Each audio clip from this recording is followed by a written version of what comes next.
Bien, vamos a seguir donde nos habíamos quedado este mediodía. Estábamos estudiando la estructura energética humana y estábamos viendo lo que era el tercer aspecto del ser humano, lo que es el aspecto de la madre, el aspecto de la personalidad, ¿lo recordáis?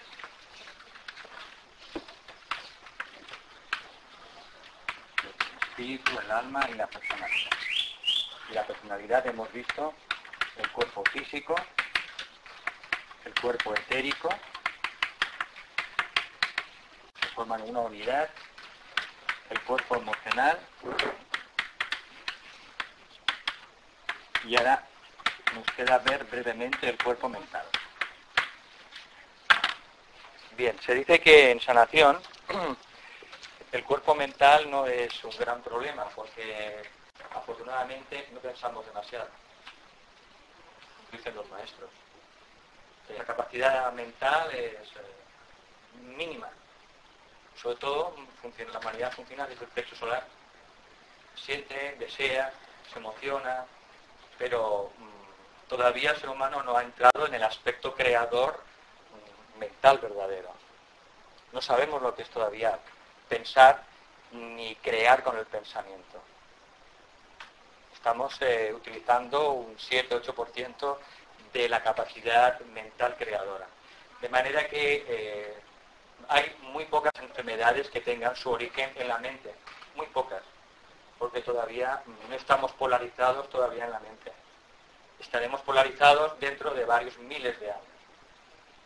Con lo cual, el principal problema está donde está focalizada la humanidad, que es en las emociones, en el cuerpo emocional. Ese es el principal caballo de batalla, y ya hemos dicho que el 80% de las enfermedades tienen su origen en el cuerpo emocional. Tanto por abuso de emociones como por represión de emociones. Tan patológico es excederse en las emociones como tan patológico es reprimir las emociones. Tanto el abuso como la represión generan enfermedades. Casi es más peligroso reprimir las emociones que abusar de las emociones. El cáncer tiene muchas veces su origen en la represión emocional. El abuso puede tener otras consecuencias, pero el cáncer tiene un factor muchas veces de represión.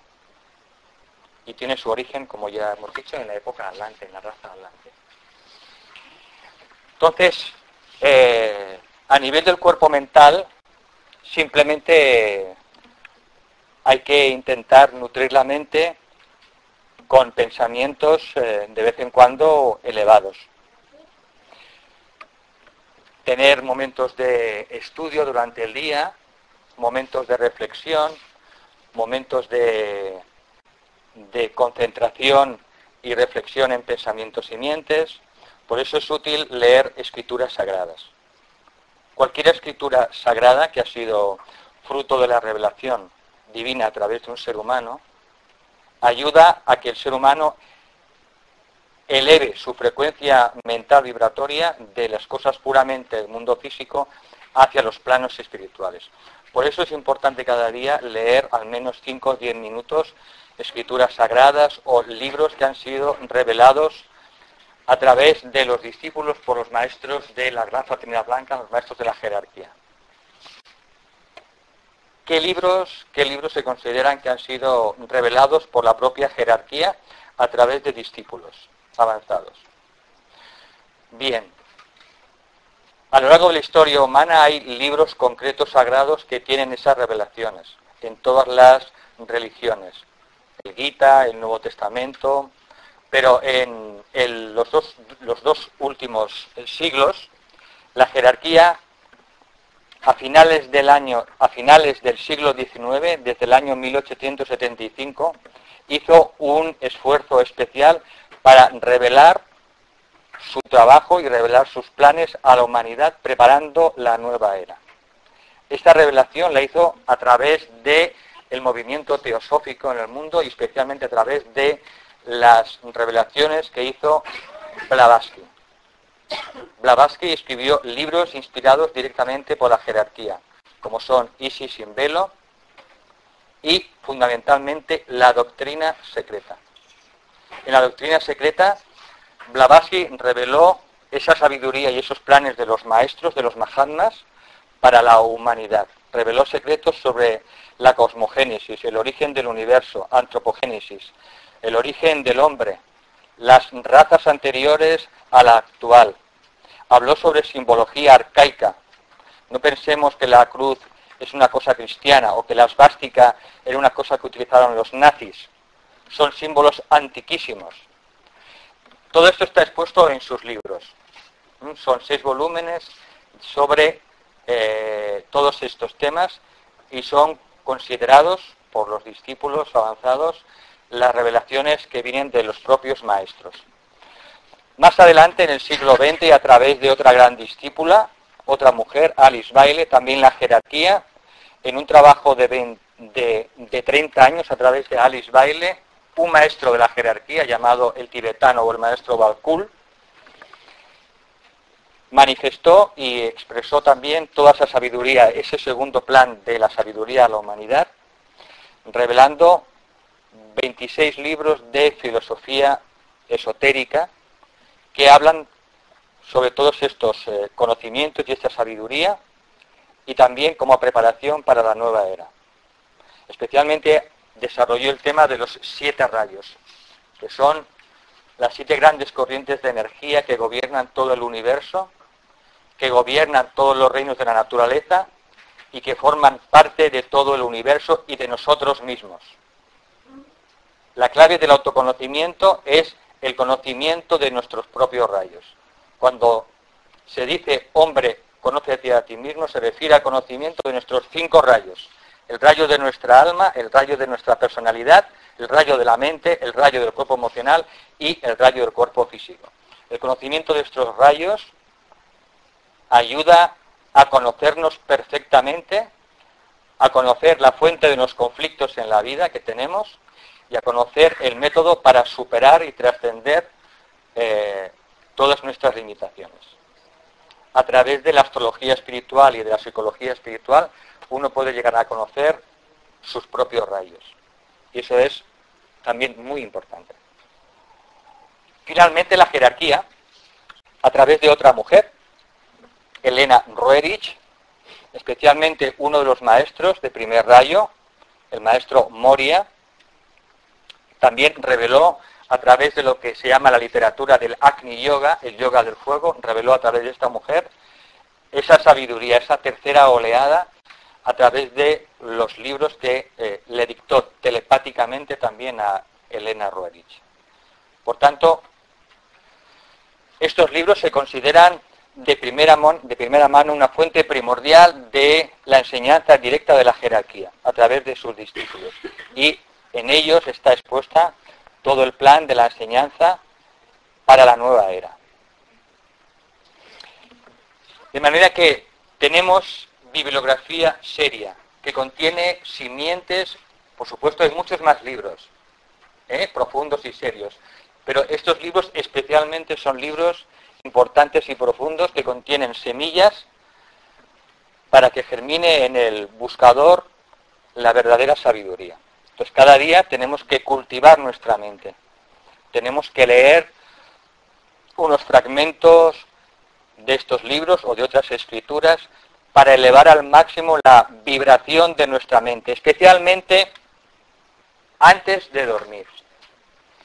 Se dice que quien no puede meditar, que se prepare para el sueño, es lo mejor. La entrada en el sueño es un momento mágico. Es la entrada a los mundos sutiles, a los mundos donde la mayoría de nosotros aprendemos por las noches, donde vamos a escuelas de aprendizaje. Aprendemos sobre todas estas materias. Asistimos a seminarios, a encuentros, a reuniones, a satsangas, donde el buscador es preparado por otros discípulos más avanzados en el conocimiento y en esta sabiduría. Entonces, el momento antes de dormir es mágico, sumamente importante. Entonces conviene antes de dormir, pues, leer fragmentos de estas escrituras sagradas o de estos libros sagrados, o tener los pensamientos más elevados para entrar en el sueño. Porque según los pensamientos que tengamos justo antes de dormir, así será nuestra experiencia cuando salgamos del cuerpo en el plano astral. Por tanto, es una clave maestra. Y se dice que quien no pueda o no tenga voluntad para meditar, entonces que se prepare de la manera más completa antes de dormir. Que se ofrezca a los maestros de sabiduría para que lo puedan utilizar en la vida cotidiana para ayudar a la gente. Que se ofrezca y se rinda a ellos en obediencia para que ellos puedan utilizarlo como un instrumento de las fuerzas del bien y de las fuerzas de la compasión. Por tanto, la mente tiene una gran importancia. Y hemos hablado de las creencias. Yo pregunto, en el mundo de los sueños, si tú al venir físico no eres consciente, pero eso se lo puedes tener grabado aunque no lo recuerdes. Normalmente no se es consciente, pero cuando entramos de nuevo en contacto con ciertas enseñanzas que hemos recibido durante la noche, cuando las escuchamos de nuevo en el mundo físico, nos resuenan en el interior y decimos, esto yo ya lo he oído, esto lo conozco, aunque no me lo han explicado. Esto me resuena dentro, esto me es familiar. Normalmente es enseñanza que hemos recibido por la noche fuera del cuerpo. Otra cosa, ¿qué opinas sobre la bibliografía de Allan Kardec y el espiritismo? Bien, no soy un conocedor de Allan Kardec, pero Allan Kardec, como otras grandes almas, iniciaron en el siglo XIX un movimiento también inspirado por los maestros para poder contrarrestar el gran materialismo existente en la época, que es el principal problema de la humanidad. Es la profunda visión materialista que tenemos. Entonces, Allan Kardec también fue inspirado por los maestros para contrarrestar esa profunda visión materialista del ser humano. Igual que Blavatsky, y fueron movimientos inspirados por los maestros. Allan Kardec, la ciencia cristiana, diversos movimientos fueron inspirados, el movimiento Yo Soy, a finales del siglo XIX, como parte de un plan orquestado por la propia jerarquía de maestros. Es que está llegando la misma, y estoy leyendo por fin el espiritismo, y la verdad es que me está llegando a ser más creo que el cristianismo creía en la reencarnación y en la libertad. Lo que pasa es que como tantas cosas y el punto de vista que te da, la verdad a mí me... Bien, lo importante es que sepamos que cualquier enseñanza, incluida el espiritismo, tiene cosas buenas y por tanto, allí donde nosotros en nuestro corazón encontremos que hay enseñanza fiable y que nos resuena y que nos ayuda a ser mejores, entonces tenemos que intentar aplicarla. La clave de la sabiduría no está en leer libros. No porque leamos libros o que nos acostemos cada noche con la doctrina secreta debajo de la almohada, pues seremos más sabios. No. La sabiduría viene poco a poco por la aplicación de pequeños principios de la espiritualidad en la vida cotidiana. Es la práctica lo que hace al maestro. La práctica es lo que hace al maestro. Y es mejor, sobre todo en Occidente, leer menos. Aquí leemos mucho, tenemos grandes cabezas, somos cabezones, porque leemos mucho en exceso y practicamos poco. En Oriente se practica más y se lee menos. Entonces aquí nos conformamos mucho en general leyendo, pero practicamos poco. Por eso es mejor 15 minutos de meditación que leerse 3 libros enteros. Ese es nuestro problema. Nuestro problema en Occidente es que leemos excesivamente y practicamos poco. Bien, entonces la mente hay que darle alimento, hay que nutrirla y darle energías lo más elevadas posibles. Nutrirla con los pensamientos más elevados que podamos. Y también cada día es conveniente que la mente también se quede absorbida en el corazón. Es decir, que la mente descanse. Que no haya mente. Estemos en el ser, en nuestro ser, sin pensamiento. Igual que todo el día estamos funcionando en la mente, también es conveniente tener ciertos momentos durante el día en el que no utilizamos la mente. Porque la mente vemos que es simplemente un vehículo de nuestra alma. Igual que la utilizamos, igual que utilizamos el cuerpo físico, también tenemos la capacidad de dejar de utilizar la mente. Bien, ¿alguna preguntita sobre el tema de la mente, el cuerpo mental? ¿Cómo se hace eso? ¿Cómo se hace eso? El Parar la mente. Sí, porque el problema de la meditación es grave, ¿eh? Es grave. Dejar la mente en blanco con la cantidad de cosas que siempre tiene. Bien. Había vez un discípulo que le dijo a Dios: me gustaría tener una mente muy poderosa, una mente que pueda manifestar todo tipo de cosas. Entonces le dijo: toma esta mente poderosa con la que podrás crear cualquier cosa en la vida y podrás manifestar todo lo que quieras. Pero hay una cosa. Esta mente, que es un gigante, a esta mente le tienes que dar siempre trabajo. Porque si no te comerá. Bien, bien. Lo aceptó y el discípulo recibió esa mente, ese gigante de Dios. Entonces el gigante se apareció ante el discípulo y le dijo: el Señor me ha enviado a tus pies, dime qué tengo que hacer. Y le dijo: mira, dame una familia. Y el gigante en 5 minutos le dio una familia. Y a los 5 minutos le dijo el gigante otra vez: ¿qué puedo hacer por ti? Pues mira, quiero una buena profesión, que me gane un dinero honradamente. Y dijo el gigante: no te preocupes. A los 5 minutos le dio una profesión. Y se ganaba la vida honestamente. Y le volvió a preguntar al gigante: dime qué quieres que haga por ti. Pues mira, ahora me gustaría pues tener amigos, me gustaría tener un carruaje. No te preocupes. Y a los 5 minutos le dio eso el gigante. Y le dijo: ¿qué más quieres?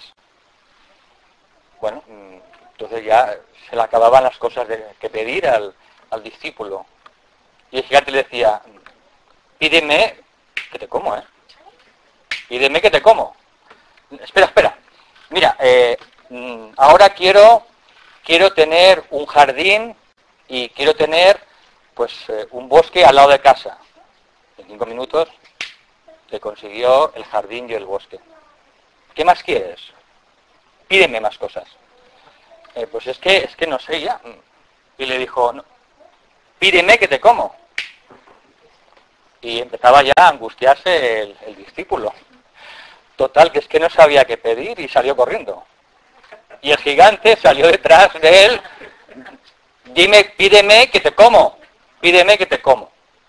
Y el gigante detrás de él, el discípulo corriendo. Pero claro, el gigante era más grande que el discípulo y lo iba alcanzando.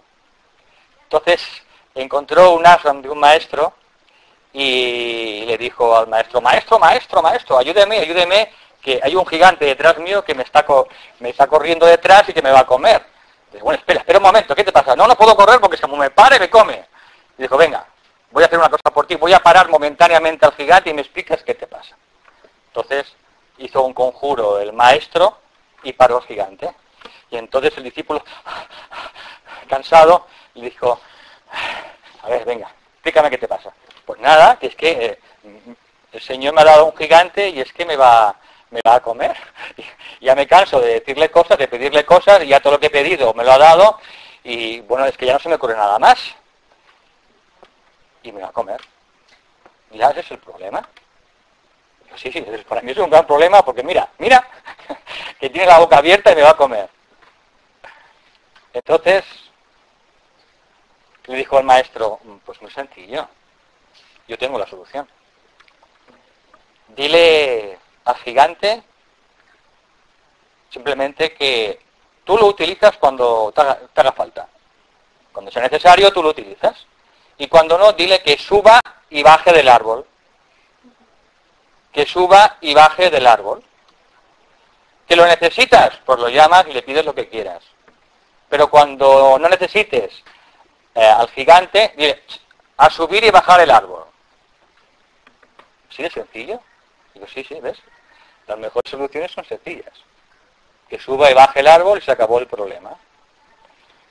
Pues bien, así lo hizo. Y se libró completamente del gigante.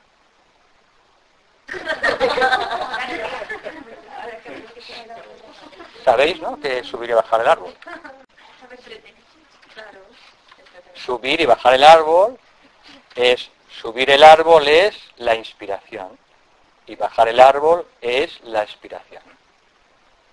Cuando no tenemos ningún trabajo importante que hacer, el gigante necesita el trabajo de subir y bajar el árbol. Y es observar nuestra propia inspiración y nuestra propia expiración. Esa es la práctica más antigua que se ha dado a la humanidad. Observar nuestra propia inspiración y nuestra propia expiración cuando no necesitamos la mente. A través de este proceso gradual de la observación de la inspiración y la expiración, la mente llega a un punto que se absorbe en el corazón. Y ya ni mente. Cuando necesitamos pensar y manifestar y trabajar en el mundo físico, entonces salimos del árbol y trabajamos. Cuando no necesitamos la mente, entonces subimos y bajamos el árbol. Esta es una de las prácticas más antiguas que ha dado la jerarquía a la humanidad. Como método para que la mente se quede absorbida en el corazón. Practicar. Es muy sencillo. Todo es cuestión de práctica. Bien. Sí. Antes sí que ya no utilizamos la mente, pero creo que la mente no para. Utilizamos la mente en un grado muy pequeñito. Utilizamos un grado muy ínfimo de su propio potencial.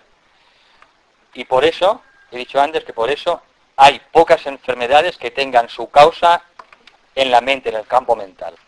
Que la mayoría de enfermedades tienen su origen en el campo emocional, por exceso o por represión. Pero las emociones, perdona, es que no he terminado, pero es que no había llegado a la pregunta siquiera. Las emociones no responden a un pensamiento. Primero pensamos. No. Y según lo que el mundo de la idea es como experimentamos el mundo. Según la primera reacción es en general desde el plexo solar. Sentimos, deseamos, tenemos emociones. Y normalmente las emociones arrastran a la mente. Entonces, ¿por qué? Porque la mayoría de la humanidad está focalizada todavía en el plexo, en las emociones, en el cuerpo emocional. Parte que es reactiva. Pensar propiamente sin que no intervenga el cuerpo emocional se hace pocas veces. Solamente en trabajos de visualización, en trabajos de concentración, en reflexiones profundas, en el que no interviene el cuerpo emocional, que está completamente aquietado.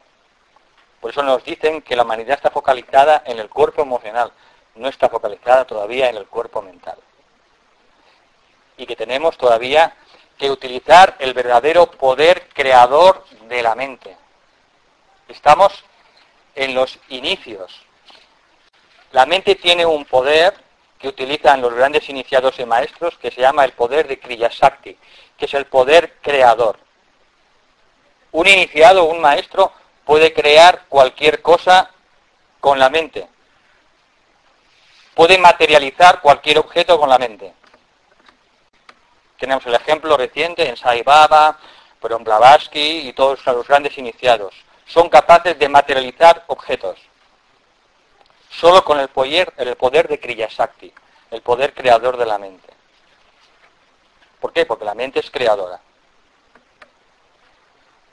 Muchas personas que han estado en el ashram de Sai Baba en India han tenido la oportunidad de ver cómo Sai Baba materializa constantemente objetos, gemas, diamantes, cualquier cosa. Medallas de oro, solo haciendo un giro nada más. Ese es el poder de la mente, cuando se ha desarrollado. Es el poder creador. Entonces nosotros todavía tenemos la mente en estado incipiente, todavía. La verdadera magia con mayúsculas, que es la capacidad de manifestar cosas desde el mundo sutil e invisible al mundo físico, eso es el poder de la mente, el poder de Kriya Shakti, el poder creador. Por eso se nos dice que en realidad todavía no estamos experimentando todavía lo que es el poder del pensamiento. Ese es el trabajo que tiene que ir haciendo un buscador de la verdad, a través del trabajo interior o trabajo de meditación, y poco a poco ir desarrollando esas capacidades ocultas que todos llevamos dentro. En ese sentido se dice. Pensamos, pero todavía muy poco en comparación con la capacidad de una gran alma. Bien, ¿alguna otra pregunta antes de pasar al siguiente punto? Vale, entonces el siguiente punto hemos visto que es el alma. Esencialmente, ya lo hemos dicho, el alma es triple, es voluntad espiritual, Atma, Buddhi es amor y compasión, y Manas es inteligencia espiritual. A través de la invocación de las energías del alma, en los grupos de sanación, se puede invocar la energía del alma en grupo para producir ciertas cosas. Se puede invocar el poder del alma, por ejemplo, para atraer, por ejemplo, arquetipos que puede tener una persona en su cuerpo físico, arquetipos de genes deformados. Una persona puede tener un problema congénito. Puede tener, por ejemplo, fibrosis quística, que tiene un gen defectuoso, el gen que sintetiza el cloro. Pues en sanación se puede atraer, invocando las energías del alma, ese arquetipo que metaboliza el cloro, y se puede invocar ese gen y cambiar ese gen defectuoso, hablamos de trabajo de sanación, por ese gen en correctas condiciones. Todo depende de nuestra capacidad de creer y de visualizar. ¿Sabéis cuál es el mejor láser que existe? Efectivo, para curar cualquier cosa y cualquier enfermedad. Este es el más fantástico láser que ha creado el ser humano. Esto es un láser. ¿No os lo creéis? Aquí dicen que se lo cree. Yo con este láser puedo bajar una inflamación, una otitis, en 5 minutos. Y eso en consulta a veces se ha hecho. Cuando no hay un láser físico, uno tiene aquí el mejor láser, que es el láser de la consciencia. Esto es un instrumento de la consciencia. Yo puedo proyectar color rojo, color azul en el oído de esta persona. Puedo proyectar un haz frío o un haz caliente. Esto puede inflamar o desinflamar, según lo que yo quiera, con la intención y con la visualización. Ahí, poco a poco, ya lo haremos, estamos entrando en el terreno de la consciencia, que es, como luego veremos, el cuarto nivel, el nivel más elevado, donde se producen las sanaciones más importantes. De manera que la mente tiene un poder extraordinario. La energía sigue al pensamiento, a la mente. Y allí donde ponemos la mente, allí se dirige la energía. Todo depende de vuestra intención, vuestra capacidad de visualización. De manera que en sanación se invoca a veces el alma para realizar ciertos trabajos. Se pueden hacer constelaciones familiares también, sintéticas en 5 minutos, arreglar determinados problemas del alma familiar, del alma grupal. Se pueden hacer restituciones también rápidas en 5 minutos, cuando un ser humano ha tenido una salida del cuerpo, ha tenido una muerte traumática.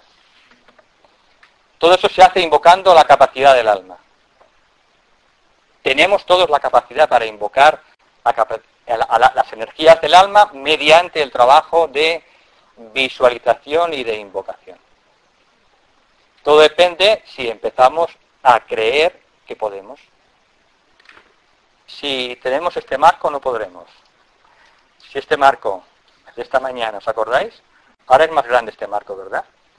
Ahora ya podemos hacer más cosas. Pues si ese marco lo vamos poco a poco ampliando, iremos ampliando entonces nuestra capacidad y nuestra utilidad a la humanidad. ¿Qué es lo que diferencia a un médico de un chamán auténtico? Un chamán puede hacer cosas mágicas, cosas espectaculares, cosas milagrosas. Y no tiene ningún utensilio médico. Solo tiene las herramientas de su propia conciencia. Por eso todos los chamanes tienen esa fuerza en todas las culturas, tanto en América como en África, como en Asia, en todas las culturas, en Oceanía, en todas las culturas ha habido siempre y habrán chamanes. Personas que están en contacto con la madre naturaleza, muy en contacto con ella, y que sus límites los han ampliado. Por eso, dentro del campo mental es muy importante observar nuestras creencias, porque nuestras creencias son al mismo tiempo nuestras limitaciones. No podemos ir más allá de nuestras creencias. Si creo que no es posible, para mí no es posible. De manera que también en sanación se trabaja invocando las energías del alma y se invocan sus energías de determinada manera, siguiendo ciertos hilos conductores, para que se puedan producir a veces curaciones espectaculares. ¿Por qué? Porque estamos trabajando desde el mundo de la consciencia, desde el mundo de lo más sutil, desde el mundo de lo invisible. Este mundo físico visible solo es un producto del mundo invisible. Es la manifestación, la concreción, la coagulación, la condensación de los mundos sutiles. Es como el agua, que puede estar en diferentes estados. Si el agua la calentamos, se vuelve vapor, y si la enfriamos, se convierte en hielo. Pero estamos hablando del mismo elemento. Pues este mundo físico y este cuerpo físico simplemente es la condensación de los cuerpos sutiles. Por eso hemos dicho al principio que este cuerpo físico en curación espiritual no se considera ni siquiera un principio. Es un espejo. Algo que refleja instantáneamente lo que está ocurriendo en los cuerpos superiores.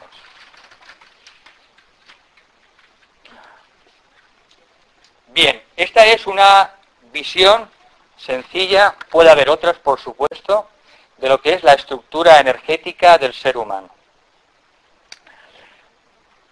Ahora vamos a hablar sobre la pirámide que llamamos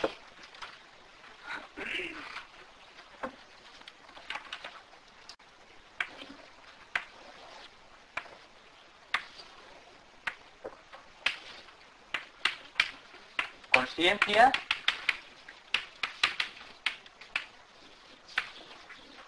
información,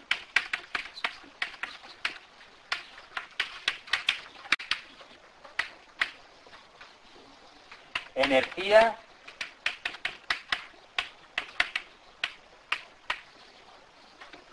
y materia.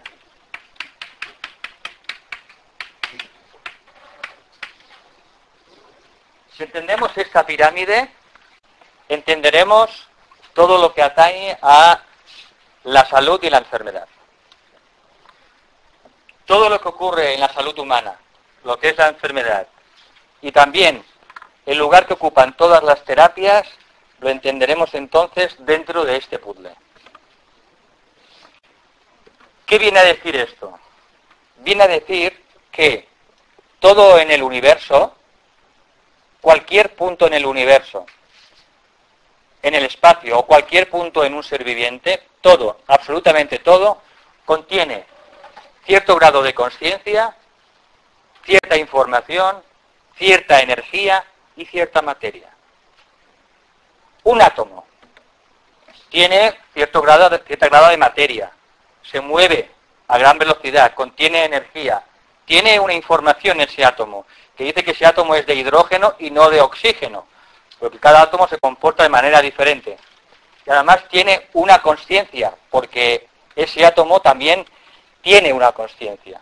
No hay nada en el universo que no tenga consciencia. Cuando ese átomo se agrupa con otro, ¿qué tenemos? Una molécula, ¿no? Tú que eres un especialista. Se juntan dos moléculas de hidrógeno y una de oxígeno.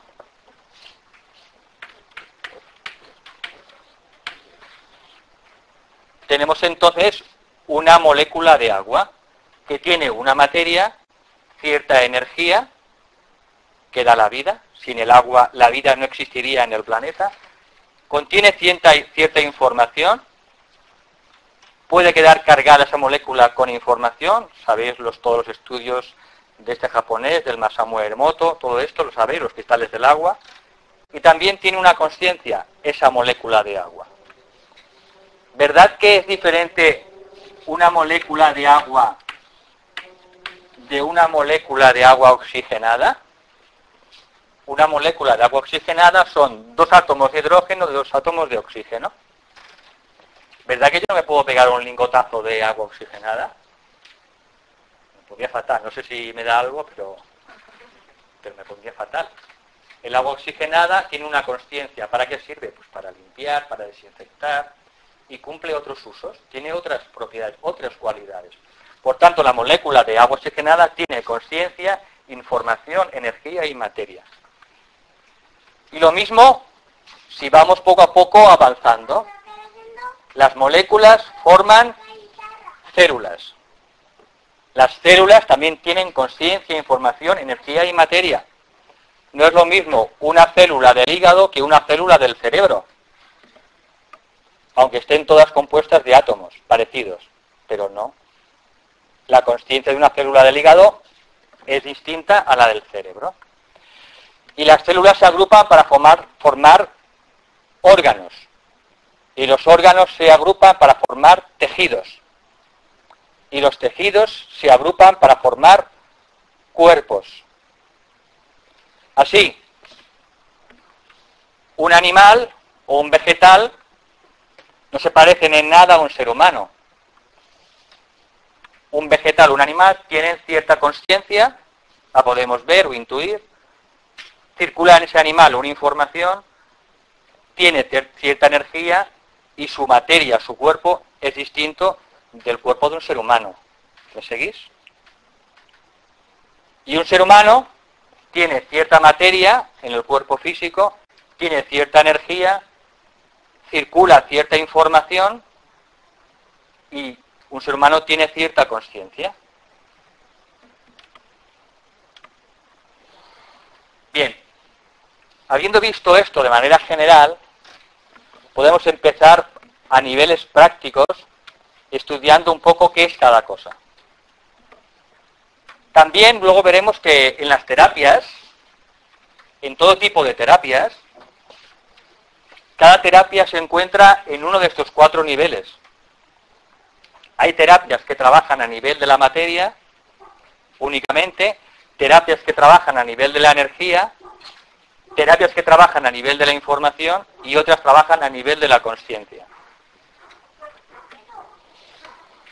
Nivel de la materia.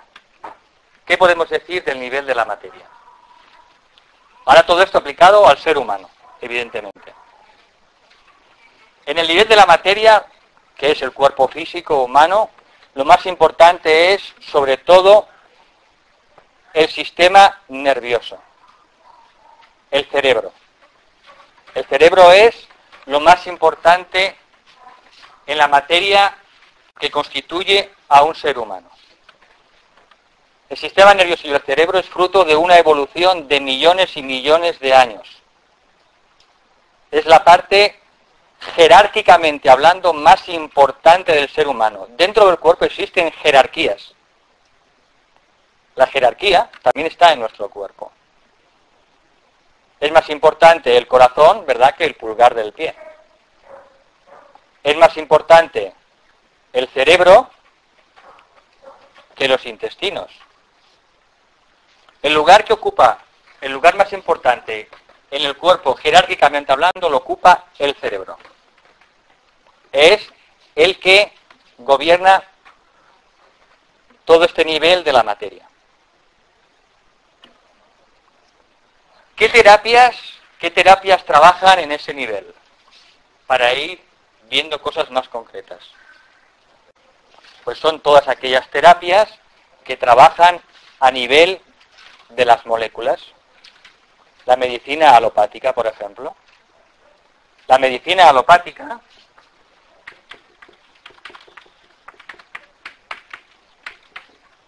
trabaja simplemente a nivel molecular, diseñando fármacos que interfieren o bloquean los sistemas orgánicos.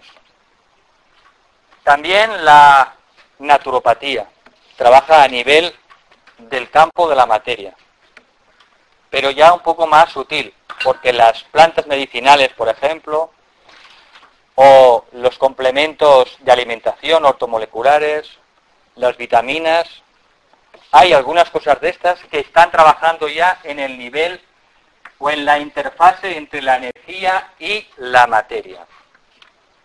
Los oligoelementos. Seguro que habéis oído hablar de los oligoelementos. Los oligoelementos trabajan en la interfase entre la materia y la energía. No son propiamente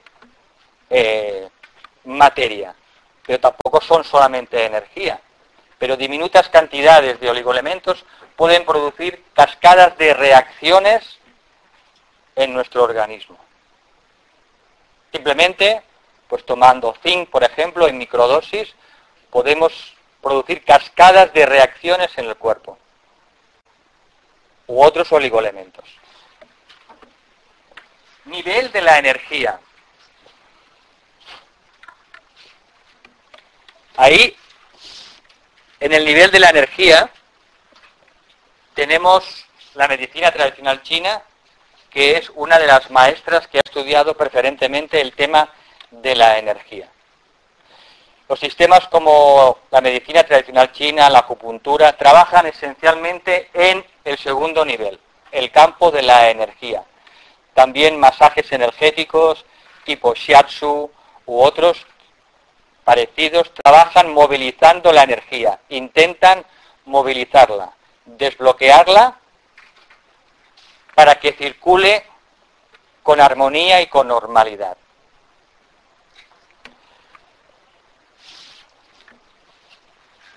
La energía sobre todo en el campo etérico, en el cuerpo etérico, hemos dicho que no viaja por donde le da la gana.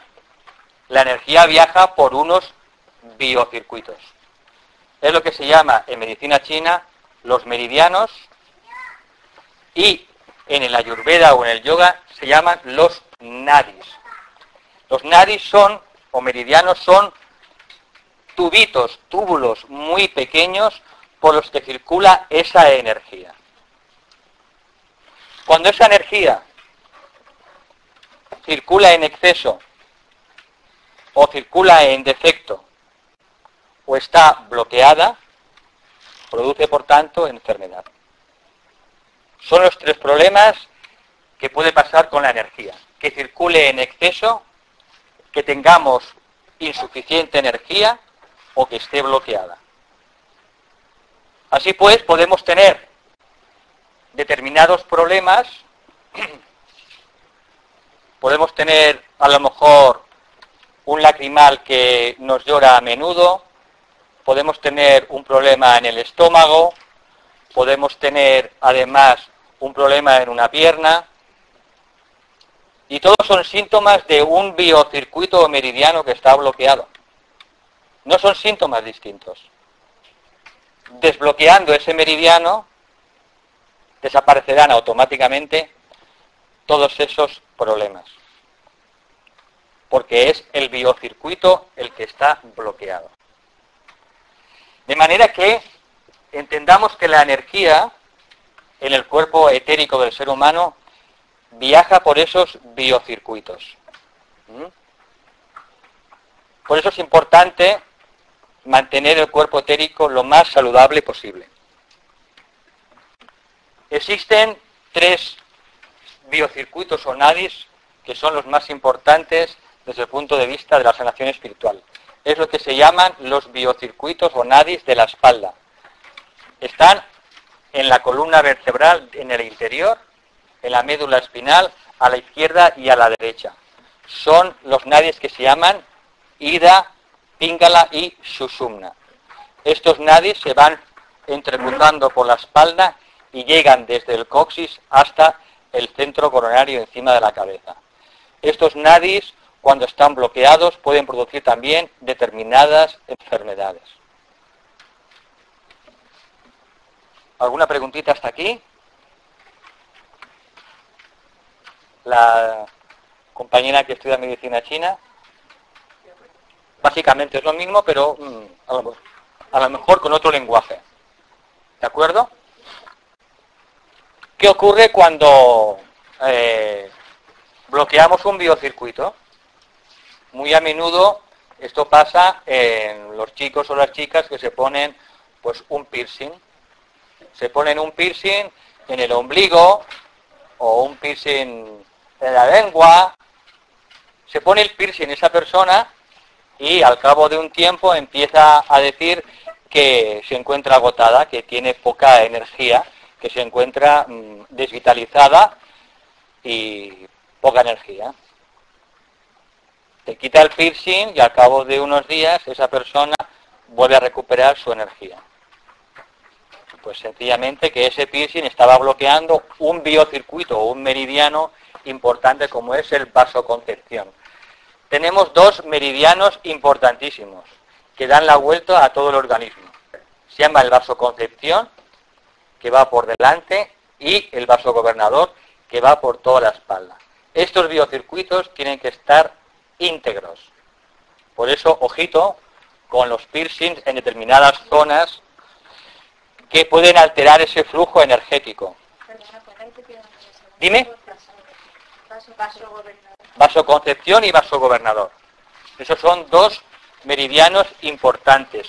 Pero también se pueden producir en la circulación de la energía ciertas interferencias, pues por ejemplo por cicatrices.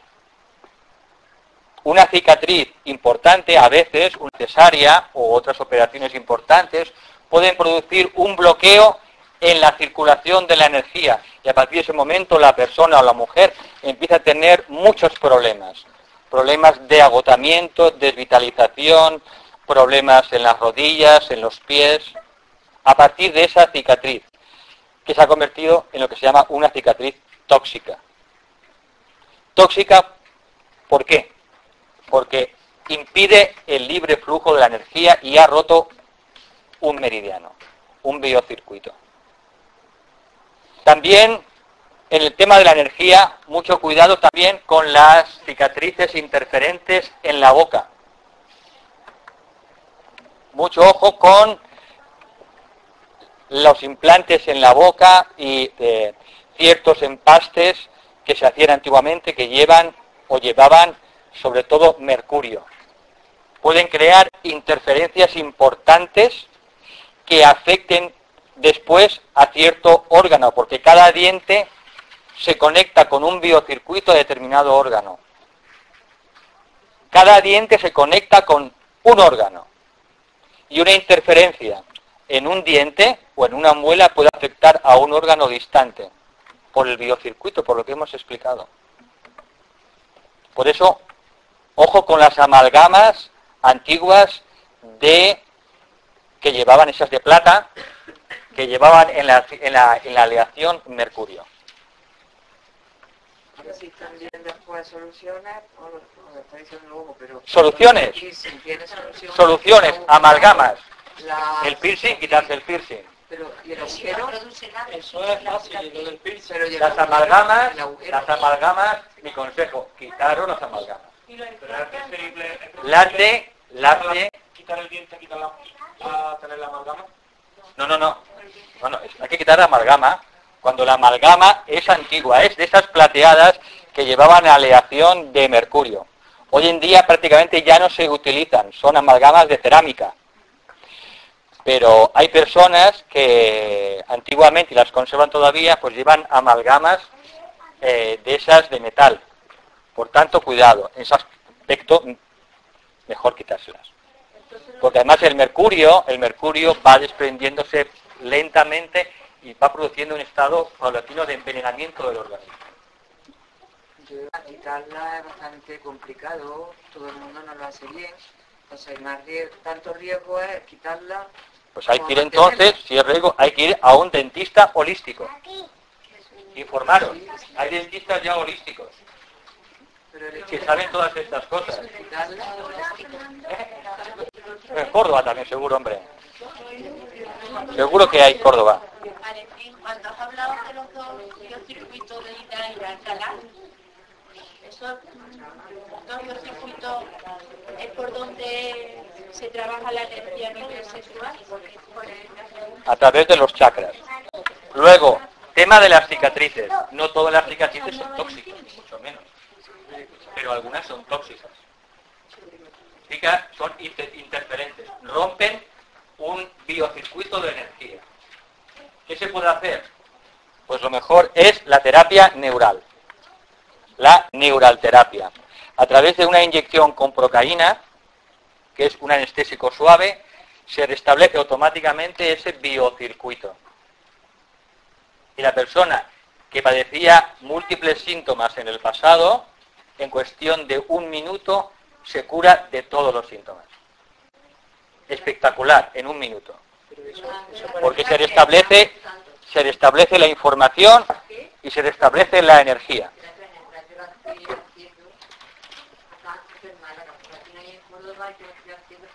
Pero aparte de la energía, yo tengo una energía que me está ayudando mucho la terapia neural, ¿no? De cada descubierto lo que tengo muchísimo, ¿no? Pero aparte a mí la energía no me la ha cortado la cicatriz y llevo más de 30 operaciones.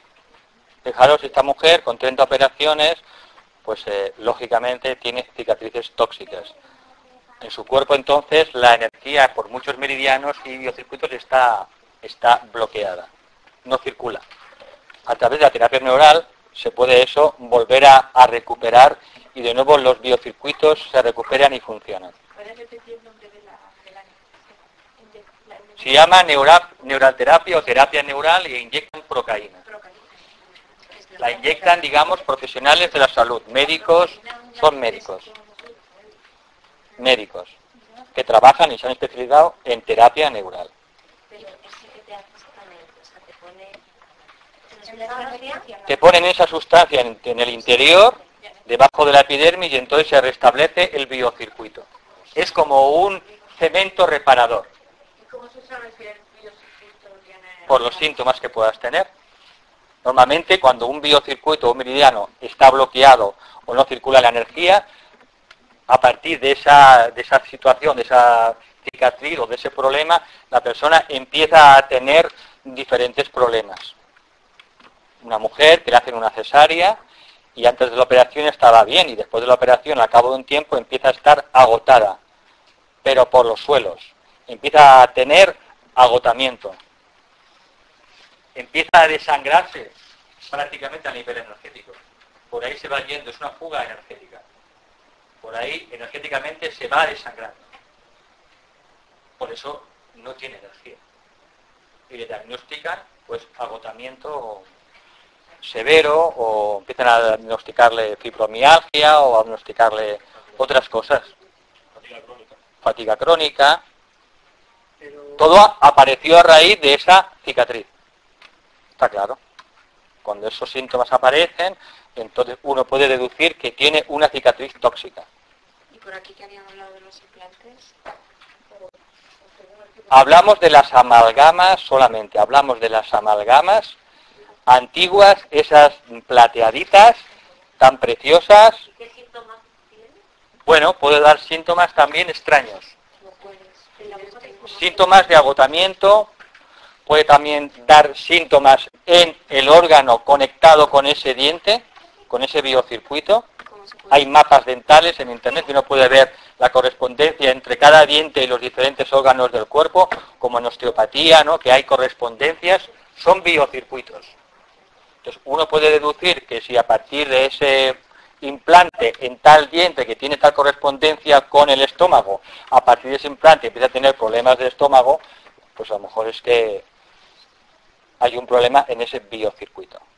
Entonces los implantes que han entrado con los implantes, Me refería a las amalgamas. pero no... Implantes. También interfiere. O sea, poner un diente también. Pero entonces ¿qué te ponen si te faltan los dientes? No, Puedes no, poner porque- otros, tú ves que... Yo no soy especialista, ¿eh? Pero entonces en este caso te parte un hueso y no te pone un hueso artificial, como pone un... Todo lo que no sea una cosa parecida a la amalgama, en principio no lo veo que sea tan complicado. Y en el caso de la pérdida total de una pieza, ¿afecta también al circuito como tal? ¿Afecta al circuito? No, ¿O al órgano? no, Si pierdes una pieza, no. ¿tienes qué? Digamos que serían como una especie de ciclo o algo así. Es cuando tú estás interfiriendo ese biocircuito porque has metido algo anómalo, que está produciendo ese cortacircuito, ese bloqueo. De todas maneras, no soy dentista, no puedo responder a algunas preguntas porque no soy especialista, ¿eh? Pero hay dentistas holísticos. Yo os lo recomiendo, quien tenga algún problema de este tipo, que vaya a un dentista holístico. Y seguro que en Córdoba hay, mujer.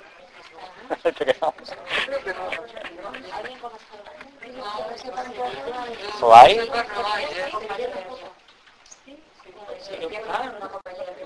Bueno, pues buscar. ¿Habían dicho que si con cicatrices dentro, como si estuvieran dentro de la boca? ¿O era que iba a decir lo de los empaques? Había dicho dos tipos de cicatrices, ¿no? No, cicatrices, las cicatrices normales, que no son tóxicas, o cicatrices que se llaman interferentes o tóxicas. Es la misma. No, todas no lo son, y mucho menos. No, todas no lo son. Todas no lo son. Toda la sintomatología que ha dicho, yo tengo 2 cesáreas. Yo le he achacado principalmente a que trabaja una casa, niña, pues le consume tanta energía que ahora me voy a todo el cuerpo. Lo que pasa es que con el paso del tiempo me he ido relajando y se me ha ido. Vale, pero si tu estado normal de energía es más bien bajito, te convendría que te viera un neuroterapeuta. Que te viera un terapeuta neural. Porque tienes muchos puntos. Los juanetes, Operaciones de juanetes son muy interferentes. Pero Valentín, con la inyección que ha dicho para lo de la Procaína. Lo de la procaína, se restablece, ¿no? Que lo de la cicatriz. Se restablece el biocircuito. El biocircuito. Sí. Y vuelve otra vez ya, digamos. Sí, sí. Pero una sola vez. Al minuto. Puede ser una, 2 veces, eso es una cosa, sí, sí. Es un sellado y con 1 o 2 veces es suficiente para una cicatriz. Para que vuelva otra vez, digamos, a circular. Por tanto, operaciones de juanetes suelen ser muy interferentes. Y esta sí de operaciones más para que no lo hagan. ¿Eh? No, mujer.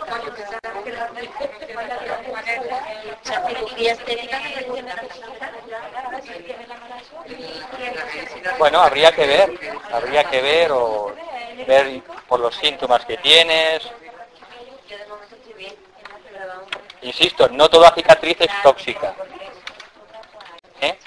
Pensar que toda cicatriz es una agresión importante al organismo.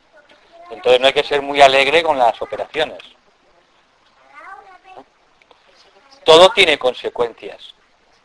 La ley de causa y efecto trabaja continuamente. Entonces toda causa tiene un efecto. Entonces esto tenemos que aplicarlo continuamente en la vida cotidiana. Pensemos que toda causa tiene un efecto, en el nivel que sea.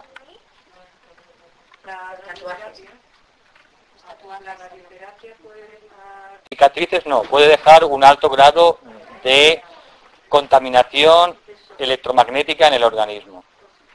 Sí. Bueno, hay determinadas flores, esencias florales que neutralizan esa contaminación de la radioterapia. También hay determinados hongos en naturopatía que neutralizan los efectos nocivos de la radioterapia y la quimioterapia. Eso tenéis que buscar información. Hay hongos determinados y también hay esencias florales, sobre todo hay determinadas esencias del sistema Bush de Australia, las flores Bush de Australia. Tienen unas cuantas importantes para neutralizar efectos nocivos de la radioterapia en los pacientes. Esencias florales Bush de Australia. Igual que conocéis las flores de Bach, hay diferentes sistemas de flores que han ido apareciendo posteriormente. Entonces, está el sistema FES de California, que es importante, está el laboratorio DEVA de Francia y el sistema Bush de Australia. Hay más sistemas, evidentemente, ahora, flores de Saint Germain, pero estos se consideran de los más terapéuticos y de los más utilizados por los terapeutas florales. Laboratorio DEVA de Francia y principalmente Bush de Australia. Los tatuajes.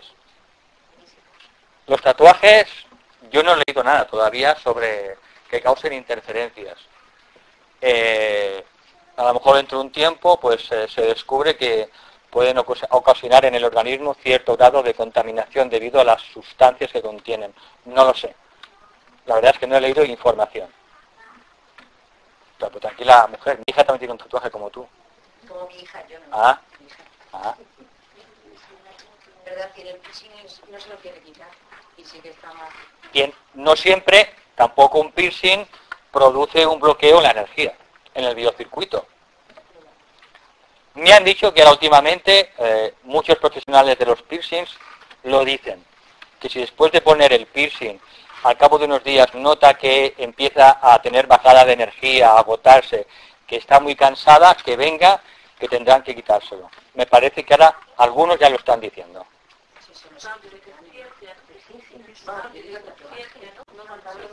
¿Dime? Sí. Eso está pasando ya ahora mismo. Bien. Como vamos a hacer la meditación, ahora pues lo vamos a dejar aquí, en el tema de la energía. Después de meditar, hablaremos sobre la información y sobre la consciencia. Empezaremos a hablar sobre la información y sobre la consciencia. Seguramente solo nos dará tiempo a hablar hoy sobre la información porque hay bastante información. Valga la redundancia. Yo me quedé antes con la mano levantada hace un rato. Disculpa, que como estás tan bajita en el sillón... Yo por aquí, pero ya casi se me olvidó. Yo creo que era que las curas, las sanaciones ocurrían algunas veces. Claro. ¿Qué hace que uno... Depende del karma de la persona. Ajá. Solamente... Sí, depende del karma de la persona. Todos tenemos un karma. Esta mañana hemos hablado del karma. A veces el karma impide que una persona se cure en ese momento. Y por más correcta que sea la terapia, esa persona no se cura. Le hacen la misma terapia al cabo de un año y se cura. ¿Qué ha variado? El karma. Esa persona tenía que pasar durante un año por ciertas lecciones. Tenía que pasar por cierto aprendizaje. Por eso en la sanación interviene el maestro más grande de todos, que es Saturno, el tiempo. Astrológicamente es Saturno, el karma y el tiempo. Y eso hay que tenerlo en cuenta también, porque no todo el mundo se puede curar aunque se le haga la terapia correcta, por bueno que sea el profesional. Y eso hay que saberlo y asumirlo perfectamente, como un hecho natural dentro de la curación. Porque muchas veces la enfermedad tiene una finalidad de aprendizaje. ¿Sí? Pero viene a arreglar algo en tus padres, en tu familia. Eso desde el punto de vista médico es así. Pero eso hay que verlo desde el punto de vista espiritual. Eso tiene una finalidad. El que nazca un niño y se muera al poco tiempo, a los pocos años, todo eso tiene un propósito. La muerte siempre se produce bajo la dirección del alma. Siempre. Y la mayoría de los accidentes también. Lo que ocurre es que todavía no sabemos suficiente sobre el alma y el trabajo que ella hace. Pero esa desconexión del hilo de vida, esa muerte, cualquier muerte se produce bajo la dirección del alma, siempre. Entonces un accidente es porque todos los almas reunidas decidieron todos, o porque unas cuantas hayan decidido... O uno no, porque en ese momento perdió el billete o se le escapó por un minuto y no coge el avión. Y dentro del accidente a lo mejor hay uno que se salva. Lo que se afirma y se asegura es que la muerte viene siempre bajo la dirección del alma. Y que para el alma una encarnación no es nada. Es una simple cuenta de collar, de un collar enorme. Un collar enorme de perlas, y cada vida simplemente es una perla. Pero para la vida del alma, que dura millones de años, una vida de 30, 60 años, no es nada. Entonces hay que ver las cosas desde la dimensión del alma.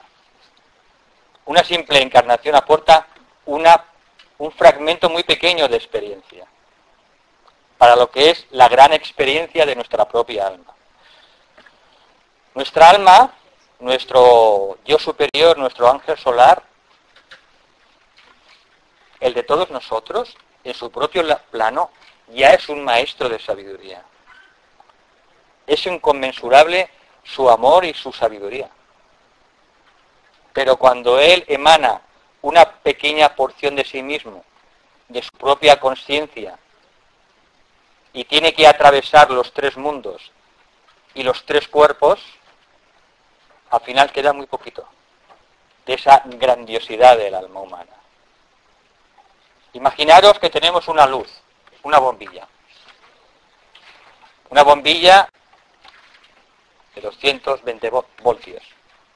Y yo le pongo un globo de cristal de color rojo.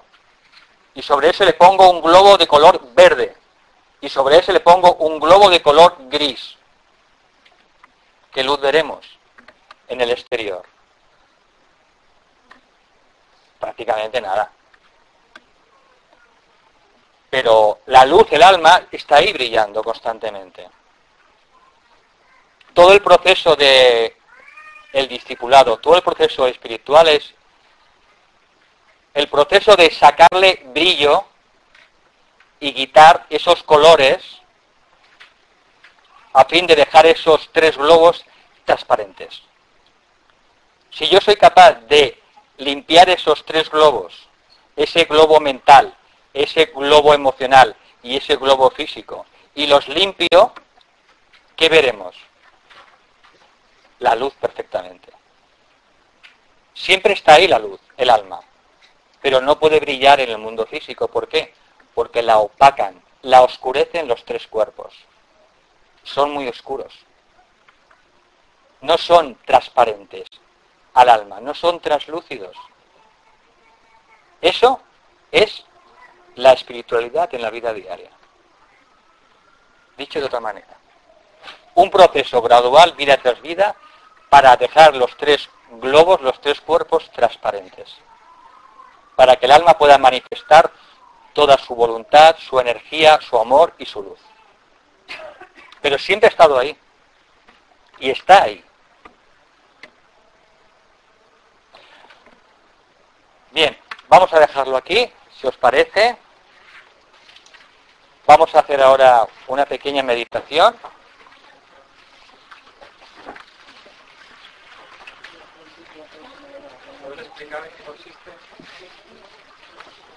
Aquí me preguntan, bueno, van al lavabo algunas personas, aprovechar.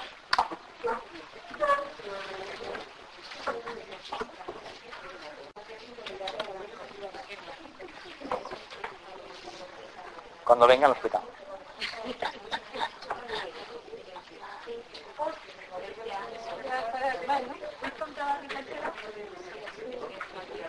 Aquí mismo, tal como estamos. Sí,